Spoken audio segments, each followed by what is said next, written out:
কন্যাশ্রী ক্লাবের পরিচালনায় আজকের এই সভা। আজকের সভায় এতদল ধরে অনেক মায়েরা এখানে উপস্থিত হয়েছেন এবং একই সঙ্গে এলাকার অনেক শিক্ষার্থী উপস্থিত রয়েছেন।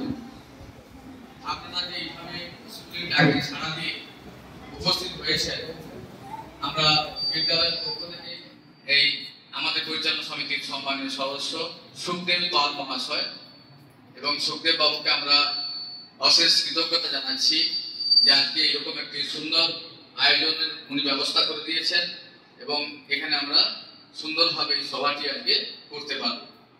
তো আজকে এই সভায় আমরা প্রথমেই সভাপতি নির্বাচন করে নেব।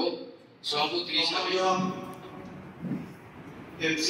অন্যান্য সদস্য এবং সমস্ত শিক্ষক শিক্ষিকা এবং সর্বাগ্রে আজকে আমন্ত্রিত মায়েরা এবং কন্যাশ্রী মেয়েরা এবং এলাকা থেকে আগত সমস্ত বিশিষ্টজনকে আমার পক্ষ থেকে এবং কুমোরপুর হরেশ্বর উচ্চতর বিদ্যালয়ের পক্ষ থেকে ধন্যবাদ জ্ঞাপন করছি।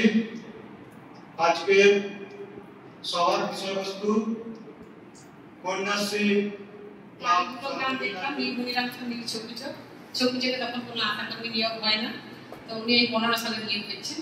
কতদিন কিন্তু আমি করতাম, অনেক বাড়িতে যাই, আমাদের তো প্রতিদিনের কাজ, কোনোদিনই আমাদের কাজের শেষ নেই, প্রত্যেকদিনই আমাদের কাজ করতে হয়, রবিবারও আমাদের ছুটি নেই, এমনকি রাত দিন সব সময়। সেজন্য আমরা অনেক মায়েদেরকে সচেতন করি, মায়েদেরকে বলি যে তোমরা কম বয়সে মেয়েদের বিয়ে দেবে। কম বয়সে বিয়ে দিলে মেয়েদের কি কি হতে পারে, মেয়েদেরকে চিররুগ্ন হতে পারে, চির রোগগ্রস্ত হতে পারে এবং এই কম বয়সে বিয়ে দিলে মেয়েদেরকে অনেক কিছু পারিবারিক আর্থিক সমস্ত কিছু দিক থেকে পিছিয়ে পড়তে পারে।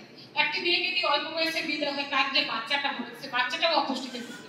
এই কন্যাশ্রী যে প্রকল্পটি রয়েছে আপনারা জানেন, তাতে এই কন্যাদের তাদের শিক্ষার জন্য প্রতি বছর বার্ষিক হারে 1000 টাকা করে দেওয়া হয় K1 মাধ্যমে। তারপর K2 মানে 18 বছর বয়স হলে তারা K2-তে একটা বড় অ্যামাউন্টের আর্থিক সহায়তা পায়। তাহলে এই শুধু টাকা সহায়তাই কিন্তু ওই কন্যাশ্রীদের আসল কাজ নয়। সরকার প্রতিটি স্কুলে কন্যাশ্রী ক্লাব গঠন করেছে। সেই কন্যাশ্রী ক্লাব তারা কি করবে? এই যে আজকে আপনাদের সামনে যে প্রচার অভিযান আমাদের চলছে, সচেতনতা শিবির চলছে, এটাও কিন্তু এই কন্যাশ্রী ক্লাবের একটি কাজ। তাহলে কন্যাশ্রী প্রকল্প মাধ্যমে শুধু আর্থিক সহায়তাই কিন্তু একটি কাজ নয়, এর অনেক কাজ রয়েছে। এরপর আমি যে বিষয়টি আপনাদের সামনে বলতে চাইছি যে আজকে আমরা এখানে এলাম কেন, এই বিষয়টি আগে আপনাদের সামনে ব্যাখ্যা করা দরকার আছে।